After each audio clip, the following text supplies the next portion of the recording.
எல்லாருக்கும் வணக்கம். நான் உங்கள் லட்சணா தாமரைக்கணி. நான் இப்போ உங்களுக்கு சொல்ல போகிறது ஒரு ஈவினிங் ஸ்நாக்ஸ் தான். நான் பெரிய குக்கெல்லாம் இல்லை, சும்மா ட்ரை பண்ணலாம் அப்படின்னு ட்ரை பண்ணேன்.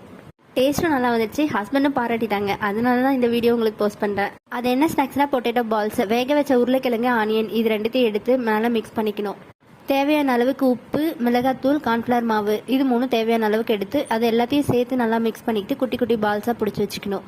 அப்புறம் ஒரு மிக்ஸி ஜாரில் ப்ரெட்டை போட்டு ப்ரெட் க்ரம்ஸ் பண்ணி அடித்து வச்சுட்டு ஒரு கப்பில் கார்ன்ஃப்ளவர் மாவு வந்து நல்லா தண்ணியாக மிக்ஸ் பண்ணிவிட்டு அந்த நம்ம பிடிச்சி வச்சுருக்கிற பால் அதில் டிப் பண்ணிவிட்டு அந்த பிரெட் க்ரம்ஸில் போட்டு டிப் பண்ணி எடுத்தோன்னா நம்மளுக்கு நிறைய பால்ஸ் கிடச்சிரும். அதை நம்ம டீப் ஃப்ரை பண்ணி சாப்பிட்லாம். நான் இதை வந்து 2 டைப்பில் பண்ணேன். ஒன்று வந்து கார்ன்ஃப்ளவர் மாவு போட்டு டிப் பண்ணி போட்டது, இன்னொன்று வந்து கார்ன்ஃப்ளவர் மாவு போடாமல் நம்ம எப்படி பஜ்ஜி போண்டாலாம் செய்வோம் அந்த மாதிரி டைப்பில் அந்த உருளைக்கிழங்கு பொட்டேட்டோ இதை மட்டும் பண்ணேன். இன்னொரு டைப்பில் உருளைக்கிழங்கு பொட்டேட்டோ கோதுமை மாவு கொஞ்சம் ஆட் பண்ணி அதை பண்ணேன். ஆனால் மூணுமே வந்து டேஸ்ட் டிஃபர் ஆகுது. ஆனால் பிரெட் கிரம்ஸ் போட்டு எல்லாமே பர்ஃபெக்டாக பண்ணும்போது தான் டேஸ்ட் வந்து அல்டிமேட்டாக இருந்துச்சு. இதை சாஸ் கூட வச்சு சாப்பிட்டா நல்லா இருந்தது.